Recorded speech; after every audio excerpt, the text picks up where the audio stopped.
All right. Bismillah, alhamdulillah, salatu wassalam ala rasulillah sallallahu alayhi wa sallam. Rabbi shrah li sadri wa yassir li amri wahlul 'uqdatan min lisani yafqahu qawli. Rabbi zidni ilma. We begin in the name of Allah subhanahu wa ta'ala when we send peace and blessings upon our final messenger sallallahu alayhi wa sallam.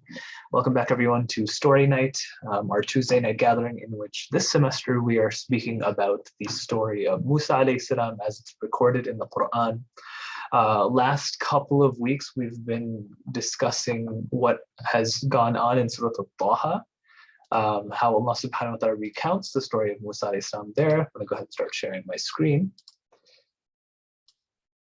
And where we ended up was the dua that Musa alayhi salam asked Allah subhanahu wa ta'ala, and how Musa alayhi salam kind of responds to it. And we last week delved a little bit more into the message itself in terms of what did Musa alayhi salam say to Allah subhanahu wa ta'ala. And what did Allah subhanahu wa ta'ala as a result say back to Musa alayhi salam? And what we ended with is that conversation starts ending along the lines of فَقُولَ لَهُ قَوْلًا لَيِّنًا لَعَلَّهُ يَتَذَكَّرُ أَوْ يَخْشَى. So speak to him in soft and kind speech that maybe he takes advice and fears Allah subhanahu wa ta'ala, or fears Allah subhanahu wa ta'ala.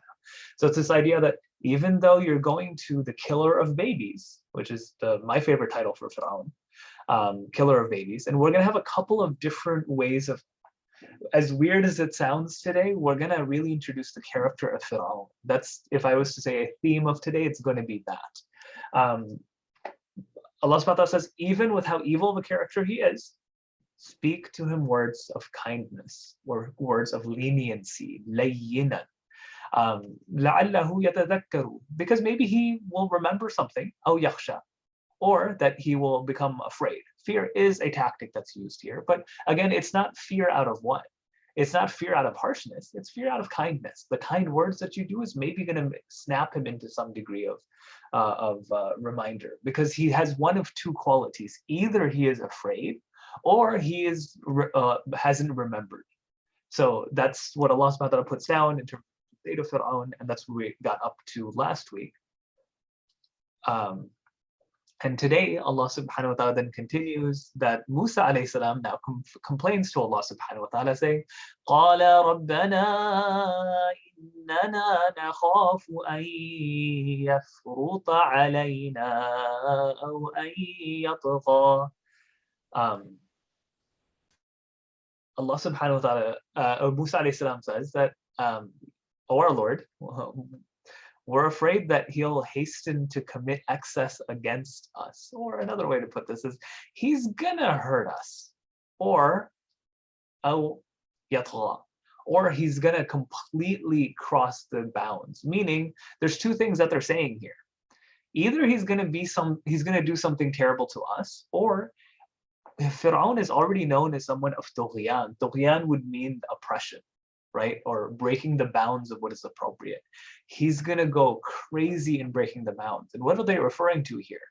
Ya Allah, if we do what you're telling us to do, he could hurt us, or he could make the situation even worse for the Bani Israel. I want that to be really kind of internalized here, because they have a very practical and realistic fear. There are some times in which you are supposed to, quote unquote, go on a social justice mission in order to make the lives of people better. But your fear might be what? If I rock the boat, everyone is going to suffer. The tyrant is going to get even more oppressive. That's a pretty realistic fear to have. And what that also tells you is, today, remember I said the whole point of today is we're going to understand Pharaoh more. We're going to understand Fir'aun more. And they're basically saying, they're describing Fir'aun right now, that this is not a guy who likes being challenged or told that he's wrong. If he hears criticism, he's gonna hurt us, or he's gonna make the situation for everyone worse. The whole point of today is going to be understanding what are qualities of Fir'aun, and that's the first one that I want us to pay attention to. Whenever something is said about him, he lashes out, or he says, the problem's not with me, the problem is with everyone else. Getting that? We're going to have like 6 qualities of Fir'aun today. This is going to be the first 2. lash out against the one who says anything about him, and second, make the situation worse for everyone involved. And Allah subhanahu wa ta'ala responds, قَالَ لَا تَخَافَا, don't worry about it. إِنَّنِي مَعَكُمَا, I'm with you. What do you need to fear? I'm with you. أَسْمَعُ وَأَرَى, and I both hear you and I see you. Allah subhanahu wa ta'ala is like, remember who you're doing any of this for. First, I'm with you. It's not like you're going to be doing this alone. I'm with you. And next is, I both hear you and I see. Meaning that you're not necessarily doing this for what? For everyone else. That's a good fear of yours, but you're doing this for what? Because I told you to. And there are times in which that is the approach that we're supposed to take. Even in a hopeless situation, why do we do something? Maybe we practically don't see the change, but we know what? You know what?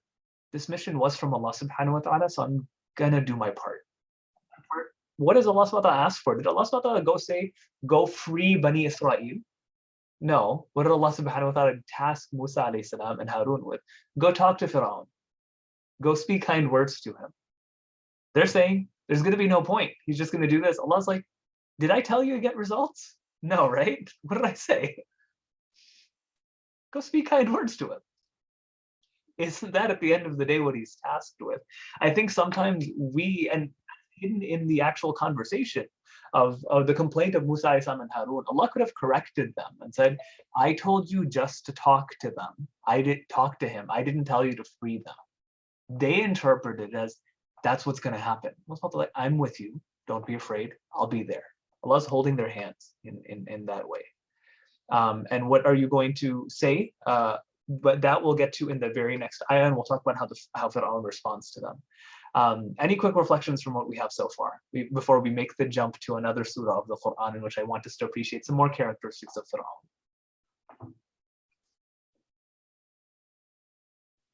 I have a small question. Yeah, I should party downstairs. Yeah, let me know if I'm being too loud. So was Musa alayhi salam specifically sent for Pharaoh or the children of Israel? That is a really, really good question. I'm going to say that he was sent to stop the oppression of Fir'aun and to give hope to Bani Israel. But in the process, Musa alayhi salam doesn't just come for Bani Israel, meaning that we're going to see this, and I think this is a way that the Quranic narrative of Musa alayhi salam's story is actually different than the biblical narrative of Musa alayhi salam.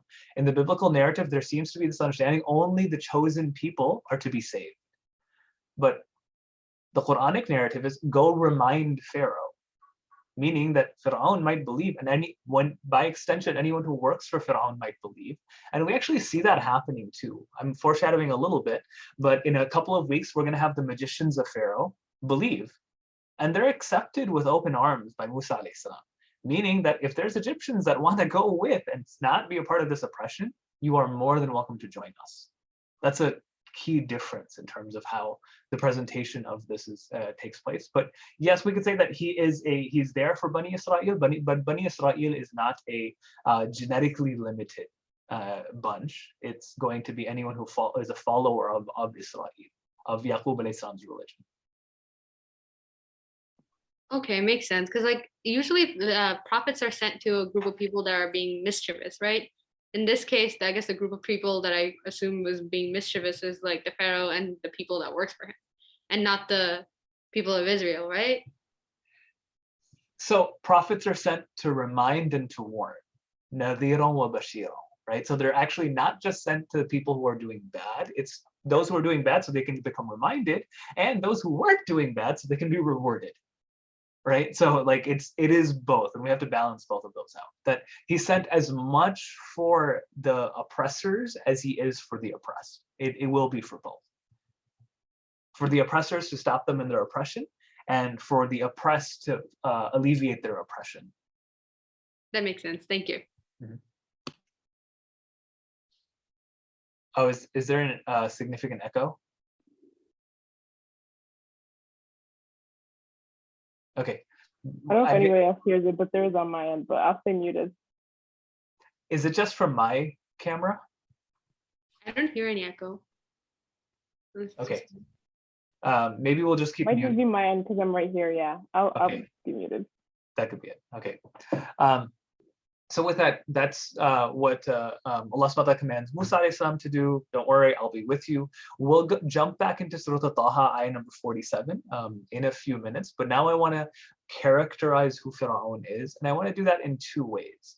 One is going all the way back to Surah Al-Qasas, the story that we started off with week 1. I went over this ayah, but I kind of jumped through this ayah, because I wanted to get into the story of Musa alayhi salam, right? Because this is called Story Night. It's Musa in the Quran. But in order to understand Musa alayhi salam, we have to understand Fir'aun. And one of the things I really want us to appreciate about how the Quran does storytelling, or about how the story of Musa alayhi salam is found within the Quran, is there are character foils. Anyone familiar with what a foil is in literature?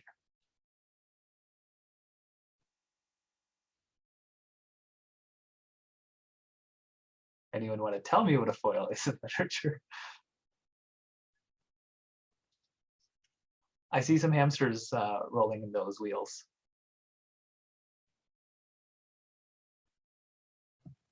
Like when two characters are like opposites?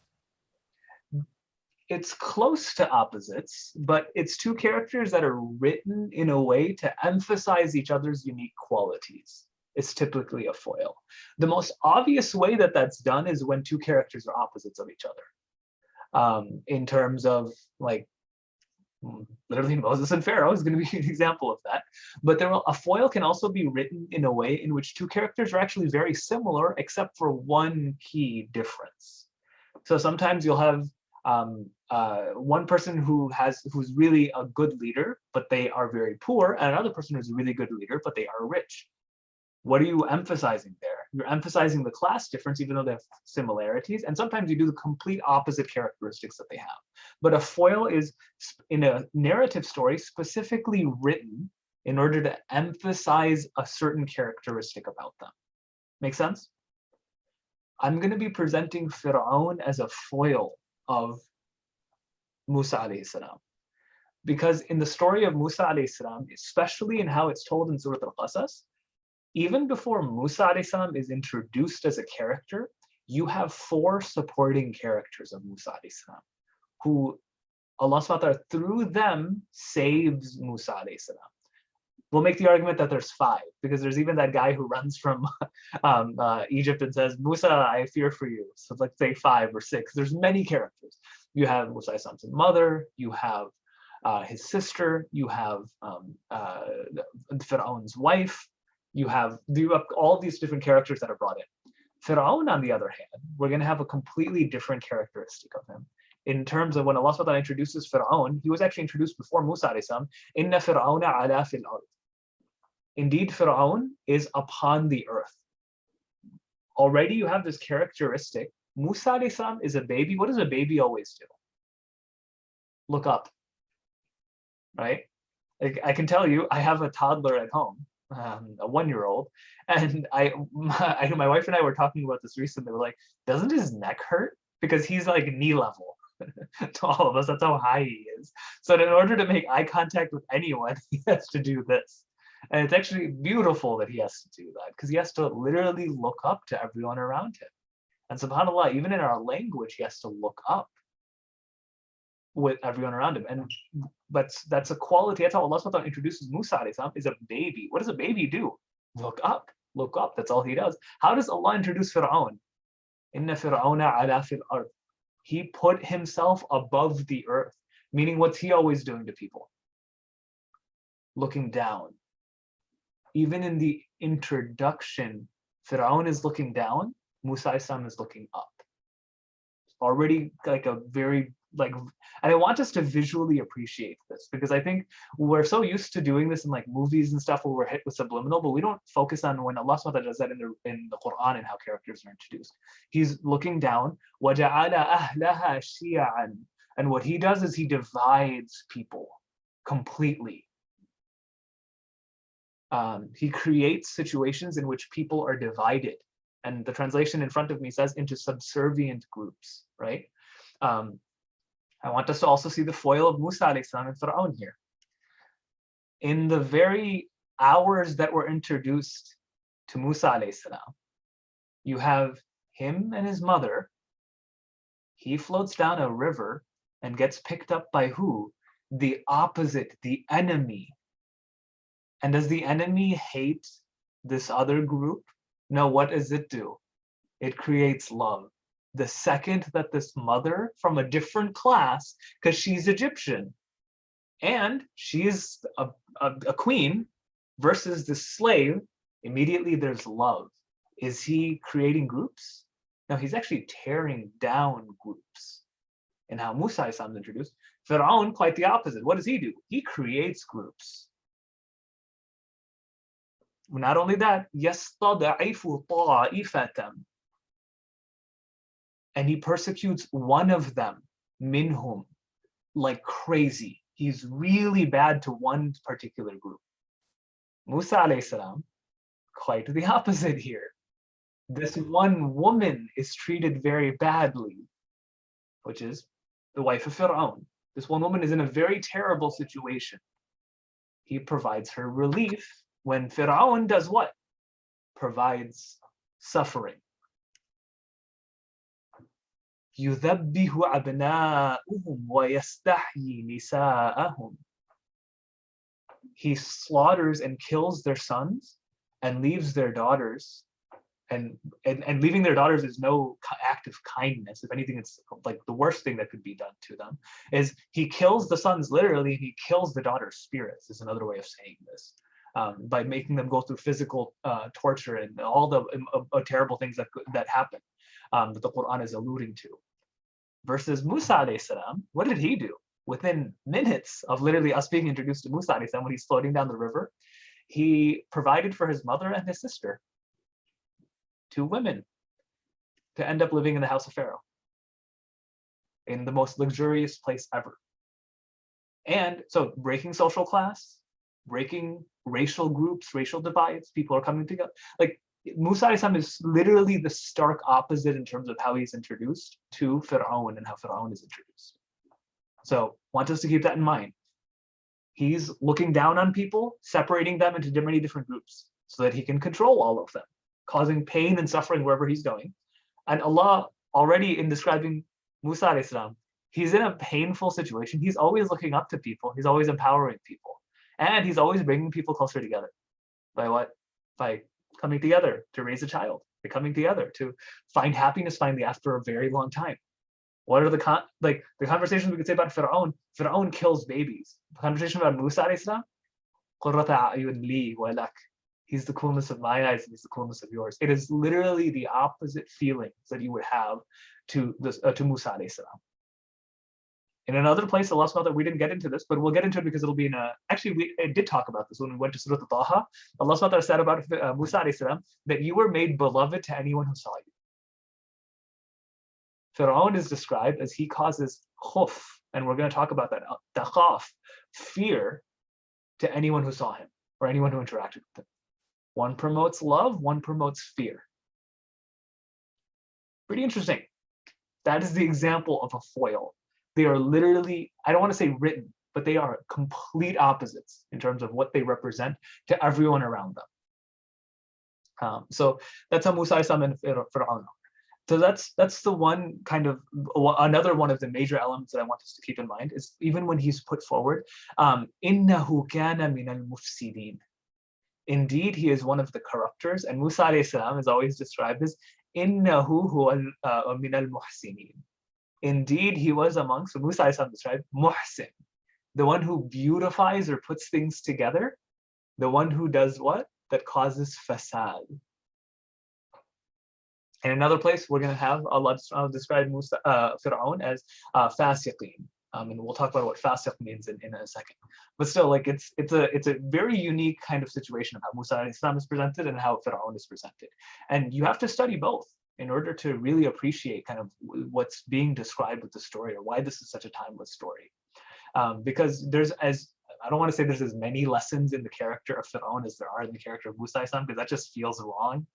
But there are a lot of lessons in the story of Fir'aun, like there are a lot of lessons in the story of Musa alayhi salam. So comments or questions, or I'm hoping that this is making a little bit of I'm hoping this is clear in some way at least.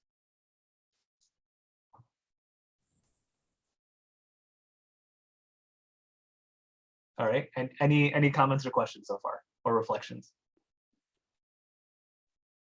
I feel like this is like kind of like the time period we live in right now, as of right now, like dividing people up in groups, like the new form of like not new form, so I just mean just like in general like racism, and just like how as like Americans we always face like pretty much division amongst each other, like there's always a group that's being excluded, and I'm like, how it is like an act of what the pharaoh used to do, and I'm like, who do we even label as like, or like who's actually the pharaoh over here? But like, I don't know, I just feel like that whole entire situation kind of reminded me of that ayah.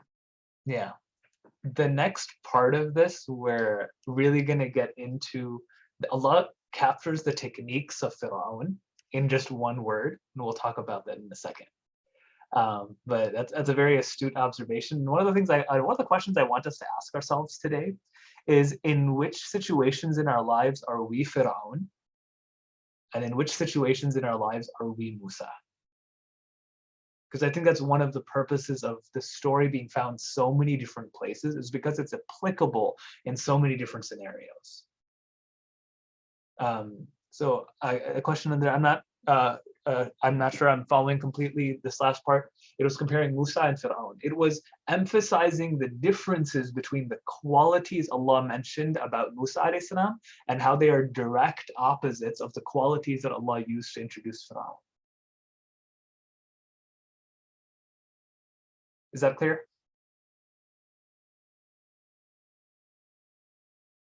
Okay. Now we're gonna jump one more time, so it's through Zukhruf.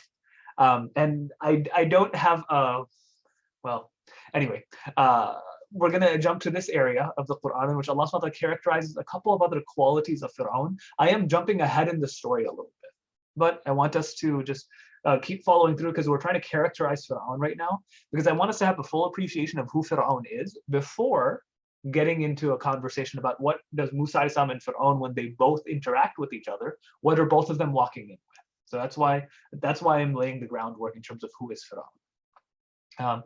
So this is another place in the Quran, and this is when Musa alayhi salam is having a conversation with Fir'aun, and already has had this conversation, and Fir'aun argues about Musa alayhi salam and says, فَلَوْلَا أُلْقِيَ عَلَيْهِ أَسْوِرَةٌ مِّن ذَهَبٍ أَوْ جَاءَ مَعَهُ الْمَلَائِكَةُ مُقْتَرِنِينَ. Why doesn't he have any gold bracelets? If he's who you think he is, why doesn't he have any gold bracelets? And why isn't there an angel accompanying him? In terms of, one of the qualities of Fir'aun is going to be, he will call out what you don't have and will not point out what you do have. And the other quality that that I want us to keep in mind, so far we're up to 4 or 5, is فَاسْتَخَفَّ قَوْمَهُ فَأَطَاعُوهُ.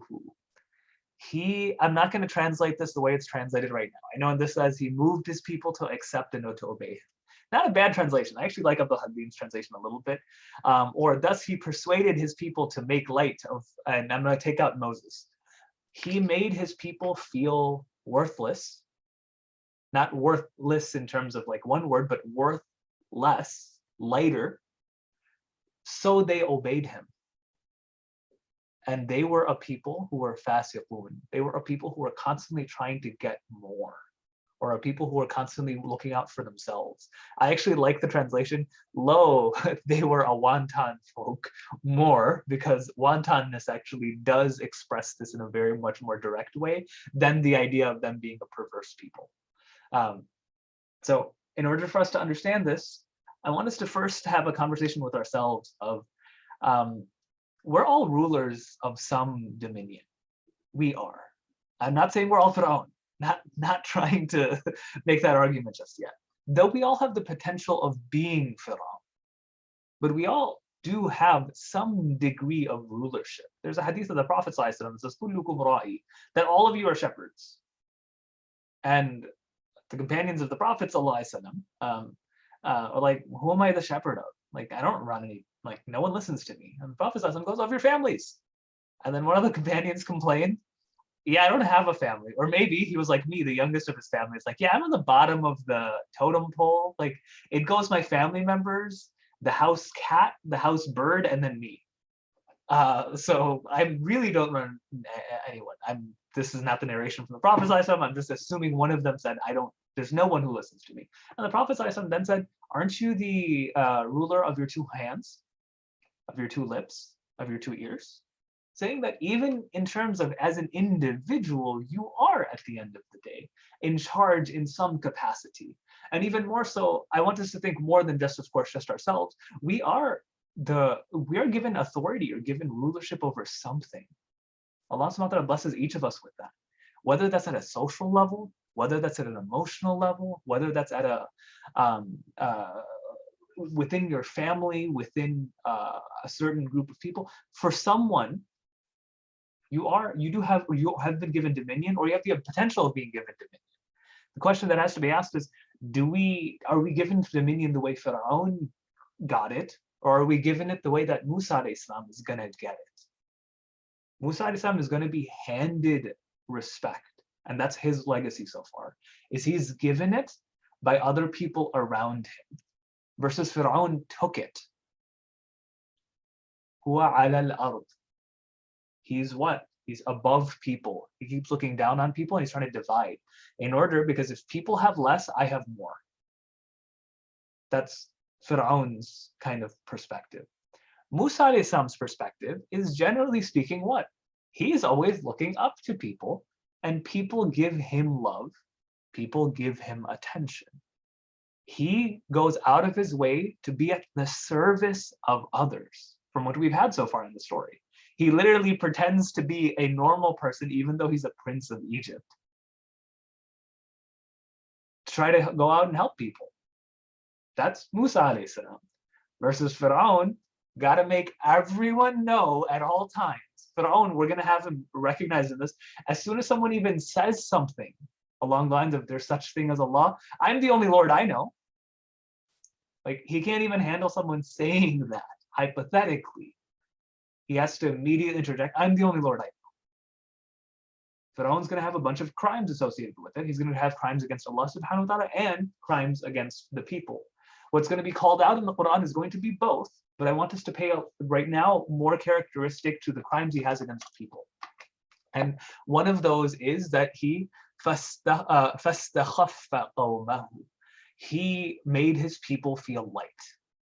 His way of gaining authority was to make other people feel light, was to make other people feel like they're not worth anything.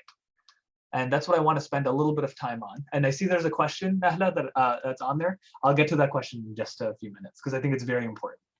But khuf in Arabic, for those of you who've studied any degree of fiqh, there's entire chapters on just what is a khuf and what isn't a khuf in terms of it's like that leather sock thing. But actually, sock is one of the translations of what a khuf is, because it's supposed to be something that you put underneath your feet so that it absorbs the pain rather than you absorbing the pain.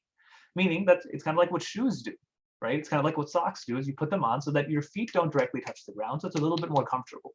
It's putting something underneath you so that it feels the pain rather than you feeling the pain. That's one definition of khuf.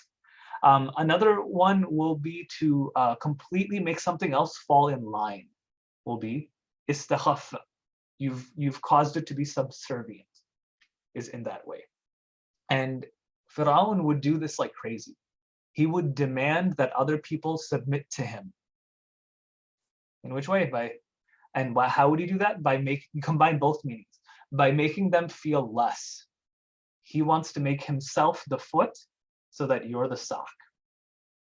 By making you feel less. And there's many ways in which this can be done. The first one is in a very direct way. Would be to establish, like, I'm in charge, you're not in charge. Fir'aun does this all over the place. But there's some more subtle ways of doing that. And those more subtle ways are, Allah already introduced that he divided people into many different groups. It'd say, you're that group, you're that group, you're that group. You guys, you're the worst group. But while he's doing that, what happens to him? Oh, me? Oh, you're asking what group I'm a part of? Yeah, I'm on top of all of them. The point of dividing other people into groups is so that you can be on the tallest of the groups. Because they're so busy doing what? Trying to figure out how they fit into your hierarchy that they ignore you. Because you're the one who's running it all. We could make the argument that the British, well, there's a such thing of like blaming colonialism on all problems of the world, which might be true because it is a pretty big manifestation of a lot of issues. But what's the typical thing that the British Empire was known for? Divide and conquer, right? Where if you want to conquer a group of people, what do? Get them to fight each other. Fight each other for a long time.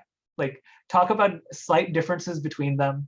Introduce an Amiya here and an Amiya there. Sorry, Egyptians. Introduce slight variations in their languages. Introduce whatever the case may be, like slight differences. Oh, did you guys know what they said about you? It's almost like a Mean Girl situation, right? Did you know what they said about you? And then get them to fight each other. Then what happens? They can just ignore you, and you're the one who's making all the rules because everyone's too busy fighting each other.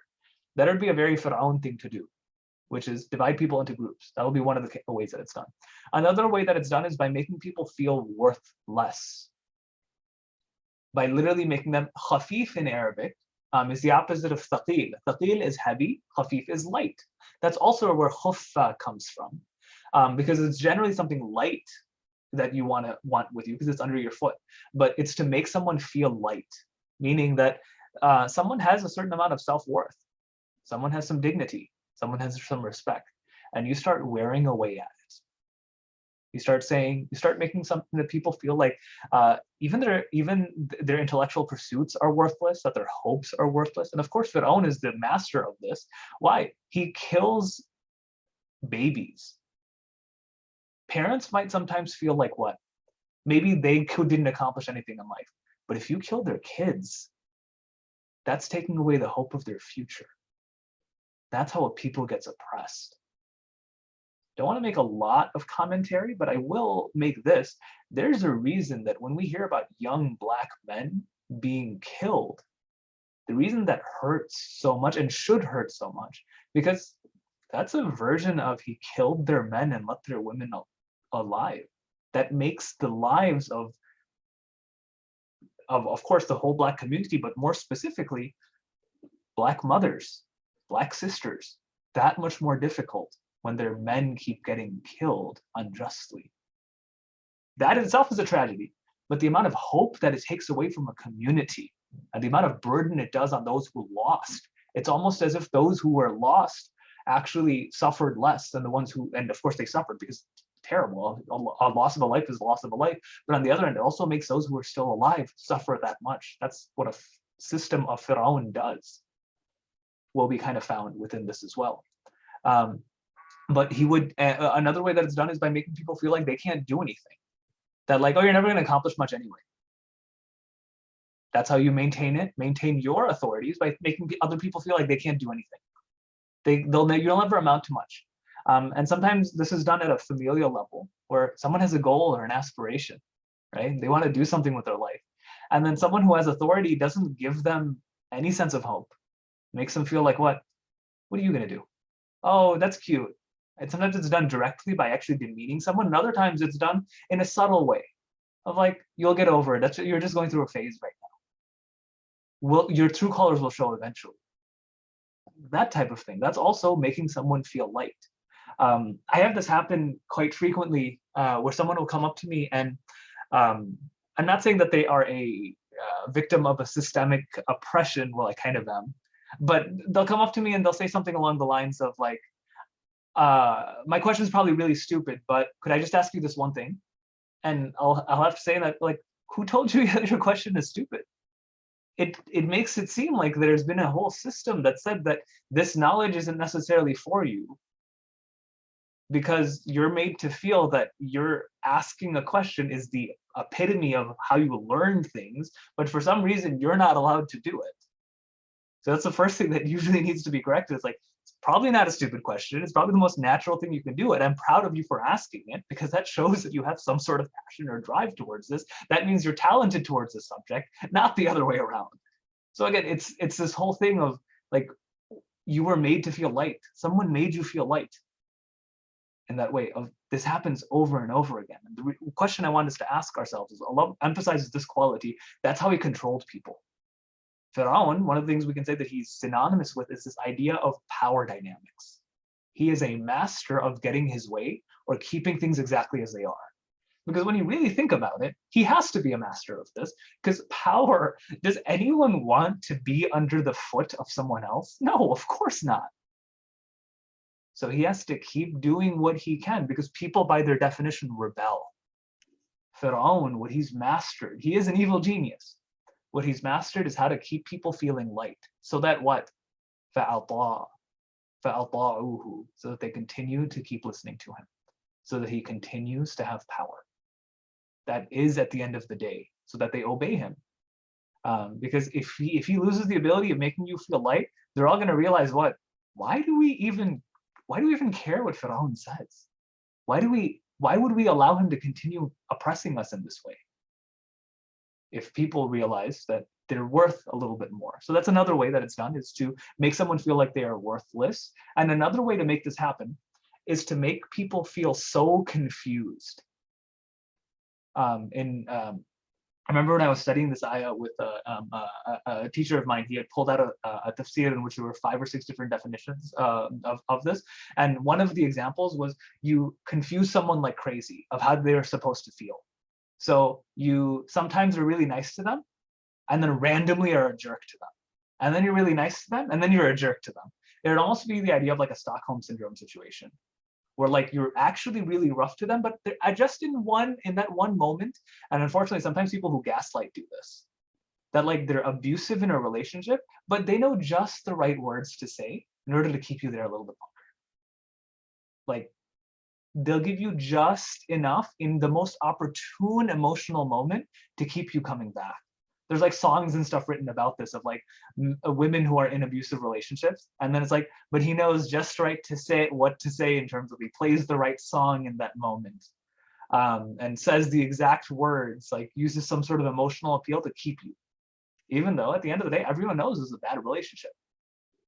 It's that whole idea of kind of manipulating someone in this way by confusing them so much that they don't know what to feel, so then you can tell them exactly what they need to feel. Is also فَاسْتَخَفَّ قَوْمَهُ. He did this to his people. That's how he ended up achieving prominence, or achieving quote unquote like relevance amongst his community, is through this. Versus, we're going to have the exact opposite. We've already started introducing the exact opposite of Musa alayhi salam.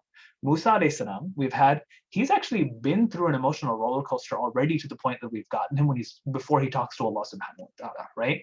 That he was raised in this way, he felt insecure, so he used the help of others, he had someone else listen to him. Those people empowered him. Like, think about his father-in-law, think about his wife. They empowered him. He accepted their help, but they offered it to him. The only one he asked for help was who? Allah subhanahu wa ta'ala. They offered it to him in that way. Fir'aun gonna divide people until they pay attention to him. Musa alayhi salam gonna serve people, and people still pay attention to him. They do. But it's through service. It's through natural tendencies that they pay attention to him. That'll be one major difference. And that's where the question comes in. Can you take respect? You can take respect if it is, I don't want to use the term earned, but in a very natural, like that wasn't the goal, that was a consequence of whatever you were doing. Musa alayhi salam, when he helps those women out, it's because I do whatever good Allah has for me to do. As a result of that, they respect him more. They are willing to give him attention. They are willing to mention him to their father. Versus, Fir'aun would probably figure out a way, hey, those women, what are you doing that to? Like, if sometimes I like imagining, what if it was Fir'aun in that scenario? Like the qualities of Fir'aun that he had. He probably would have navigated it a weird way of looking at it is like I think of the situation between Lex Luthor and Superman sometimes. Lex Luthor is like the self-made man. Well, you guys aren't into comics, so this won't really help you all that much. There's this idea of like a quote-unquote self-made person who promotes their ego at every step versus someone else who has a lot of power. And it only makes sense that Superman was written actually by two Orthodox Jews who used Moses as the basis of Superman. So anyway, but it is kind of interesting that he has a ton of power, but the way he earns respect is by serving, versus the other guy who has no power, but the way he earns respect is by what? Manipulation. Literally, it is a Pharaoh Moses complex between those two. So anyway, I won't get into more comic book lore with you guys. But that'll be that other one. It would be to make someone, that last one is to make someone feel so emotionally confused that they have no choice but to listen to you. Is also istakhaf, istakhafta, istakhafta. This idea of like making someone feel light. And the question we have to ask is, do we make people feel light or do we make people feel heavy? Making someone feel heavy would be like Musa Isa makes the old man feel like a sheikhun kabir. Like, why? He's like, you obviously have a lot of wisdom. Let me tell you my whole story. Sometimes by sharing their story with someone, it actually helps them and you. By helping someone, makes them feel seen. I'm just gonna throw this out there. Those two women, one of the things that's probably happening is they didn't feel seen by the people around them. Made them feel seen by what? Asking them, what can I do? Like, what's your situation? Because everyone seems to be ignoring them. Though that little thing of oppression going on, he noticed it because the attention is not supposed to be on him all the time.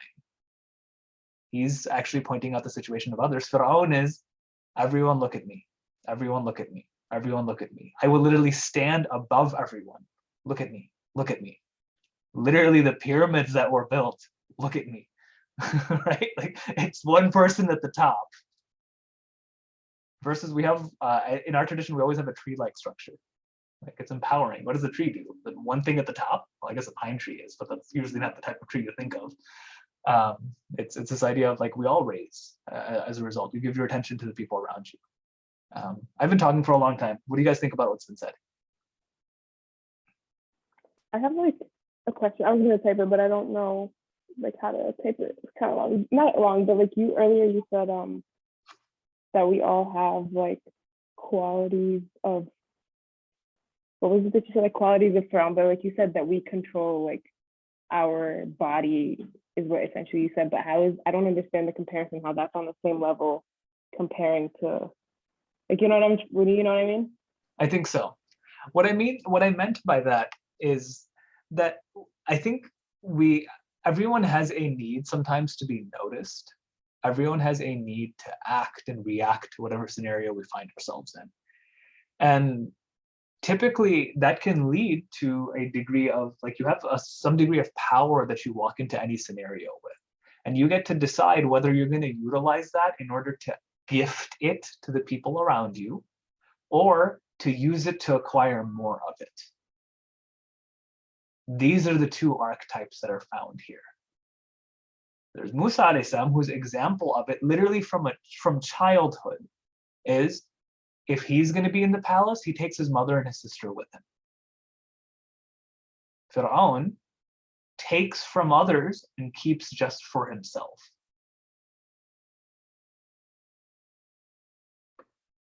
Musa alayhi salam, you've been chosen. Can my brother come too? that's his thing. Fir'aun, there's another conversation about someone else having power. I'm the only Lord that I know.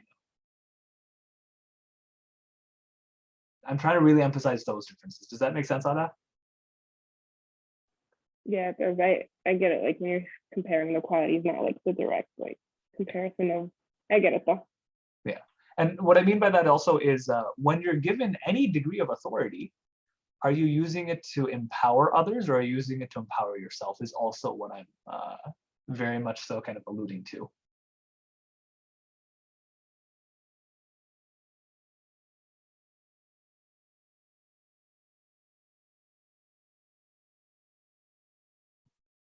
Any other reflections that anyone has? Assalamu alaikum, chaplain. Like, inshallah. This isn't really a reflection, but I just have like a general question. Mhm. So it's like I know it's like very like prevalent in like especially like the Desi community for like parents to often like say stuff to their children that isn't like encouraged, and like I often see that with like adults doing that to their children. And like now that alhamdulillah, like I'm much older, I could see like what they're saying might not be like good for the children. So what would you suggest is a nice way of telling the parent like don't say this and not seem like you're trying to tell them how to parent their children? That's a really, really good question. And I don't know that I have a very direct response other than oftentimes these things are better taught by example than by like a corrective speech. What I mean by that is if you have the opportunity of providing an appropriate amount of attention to a sibling that maybe they aren't getting from a parent, to a young person who maybe might not be getting it from the community, to like that ends up being a much better teaching mechanism than trying to directly cause some sort of change in that. And it all depends on also what's your relationship to them, because the other idea, sometimes this happens, like you see this in your own parent and how they're doing it to your sibling. And it's like, it's really hard for a parent to be told by a child how to parent. Like that's even though that information might be very much so appropriate or a good lesson for them to take on, but the messenger wasn't right. So the information didn't necessarily make it through. So I usually say leading by example is typically the best way. Of practice, if we were to have the opposite of istikhaffa, it would be istaqalla, I believe, would be the opposite. Make someone feel heavy. Make people feel empowered. Like use words that make them feel completely like they can do it. They're able to get through it. Allah has blessed them with very amazing qualities.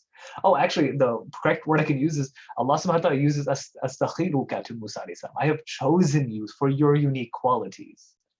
That Allah does what? He's making Musa feel heavy, versus Fir'aun makes people feel light.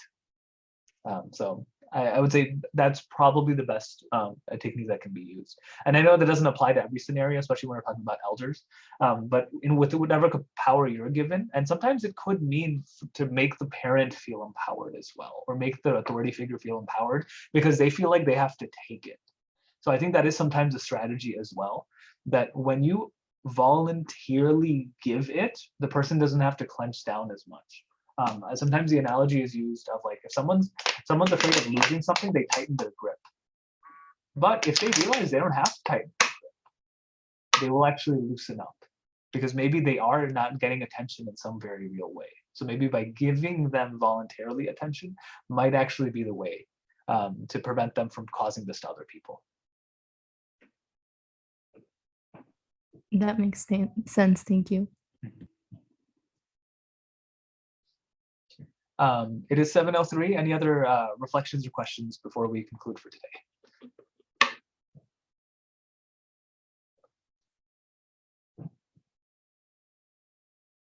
I see a question on the chat. To the earlier point, you said that if you have power, what would you do with it? I feel like naturally, like human beings are selfish beings and sometimes don't realize it. Like in a situation, how would you kind of hold yourself in check? There's lots of likes in that question. I would say one is this is where we're supposed to get feedback from other people around us in terms of how we're doing. And a good question would be is who has benefited from my presence is oftentimes a good question to ask to keep ourselves in check. That are we utilizing our talents? Are we utilizing our abilities to empower the people around us? Or are we the sole beneficiaries to the things that Allah subhanahu wa ta'ala blessed us with? Is a typical way of keeping ourselves in check. So like when I do advocate, when I do use my voice, when I do use my influence, when I do use my insert, whatever it is that Allah subhanahu wa ta'ala has blessed us with, who benefits from it? And if the answer to that is like me, then we got to hold ourselves accountable to that. But if the answer is I'm honest, and sometimes it's good to be honest with ourselves, like, no, alhamdulillah, I do utilize whatever platform Allah subhanahu wa ta'ala has given me, whatever like situation I find myself in order to be at the service of other people at sometimes even the expense to myself, we're hopefully more on the right track. We're following more of the archetype of Musa alayhi salam rather than the archetype of Fir'aun. I had a question too, if I could ask now. Mhm.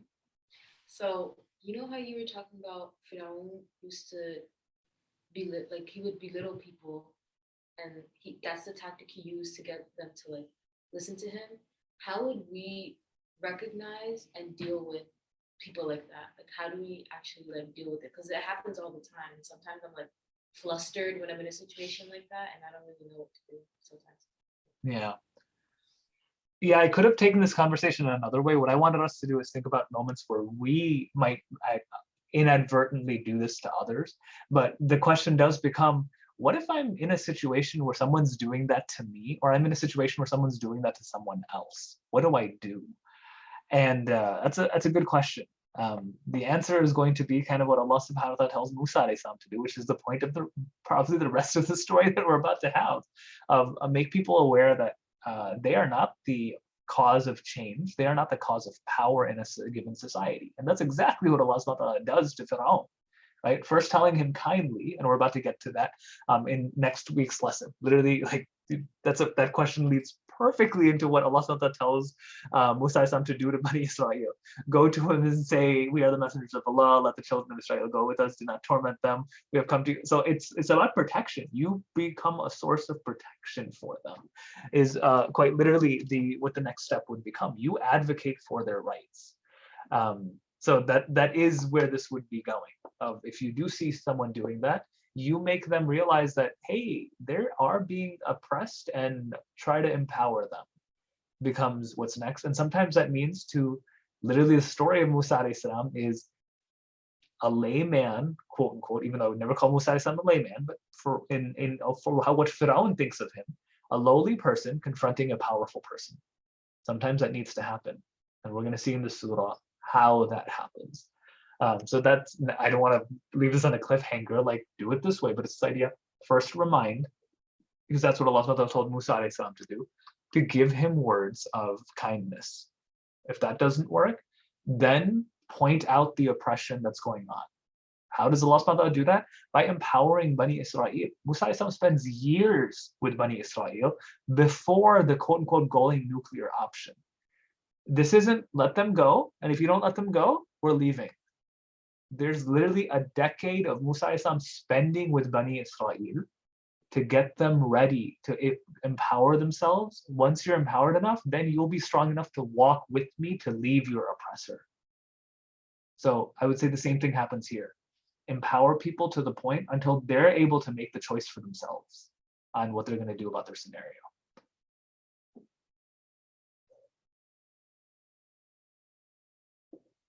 Much of this conversation, Bhagavi, does that make sense? It's okay.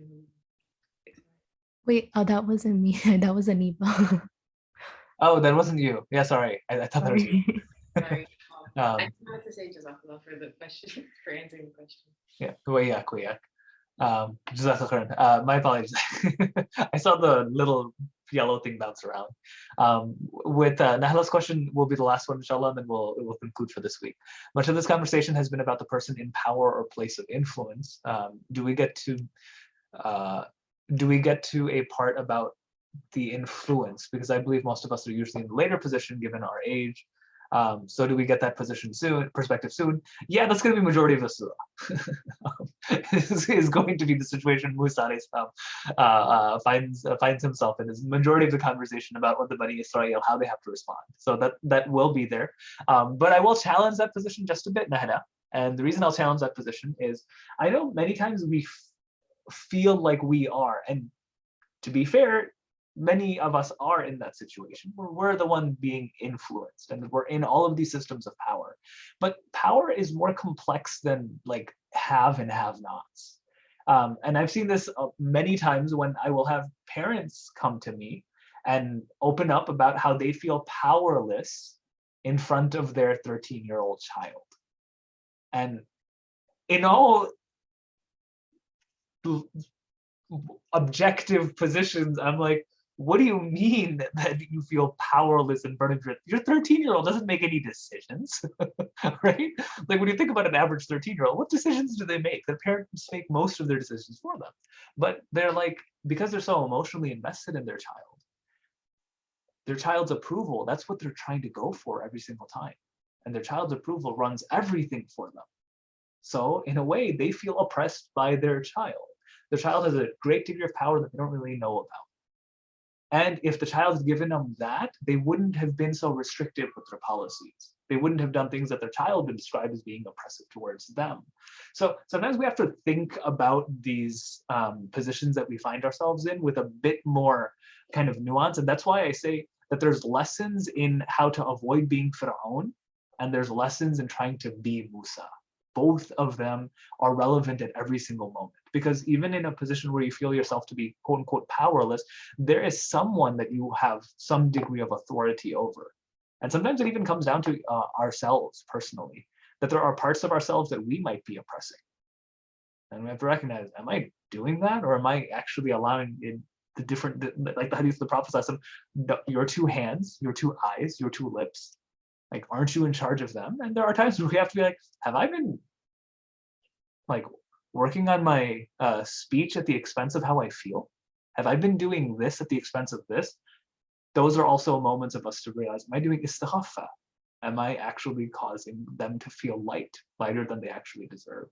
So that's where I say there is relevance to the conversation about how to avoid being a tyrant, how to avoid being Fir'aun, in regardless of what situation that we're in, because there is the ability of being a tyrant to yourself. With that, we ask that Allah subhanahu wa ta'ala allow us to recognize and get guidance from not only who we would call the heroes of the Quran, but for every detail in the Quran, talking about people like Fir'aun, that there is guidance to be had from hearing the narration of Fir'aun. May Allah subhanahu wa ta'ala make us amongst those that don't make others feel light around us, but actually allow people to feel heavy being in our presence. May Allah subhanahu wa ta'ala make us amongst those like the Prophet ﷺ, that every time someone met him, they felt more important at the end of the conversation than they did in the beginning of that conversation, because he gave them the attention they deserved, that called them closer to guidance as a result. And we ask that Allah subhanahu wa ta'ala allow us to be amongst those that empower ourselves and those around us, and become those who fight against, or actually help the people Allah subhanahu wa ta'ala puts in our lives, whether they are the oppressed or the oppressors. If they are the oppressed, that we enable them to empower themselves and take them out the sides of oppression. And if they are the oppressor, to allow us to make them recognize what are the effects of their oppression, so that they might stop actually pushing their own weight around, and instead start helping with whatever power Allah subhanahu wa ta'ala gives them. May Allah subhanahu wa ta'ala make us amongst those that utilize power effectively, and that utilize it in order for it to all go back to us, for us to recognize that Allah subhanahu wa ta'ala is the one who distributes power, and it's not actually something that we have the authority to do. Ameen ya Rabbil Alameen. Jazakallah khairan. We will continue this with the 45th ayah of Surah Al-Taha next week. Jazakallah khairan. Assalamu alaikum wa rahmatullah.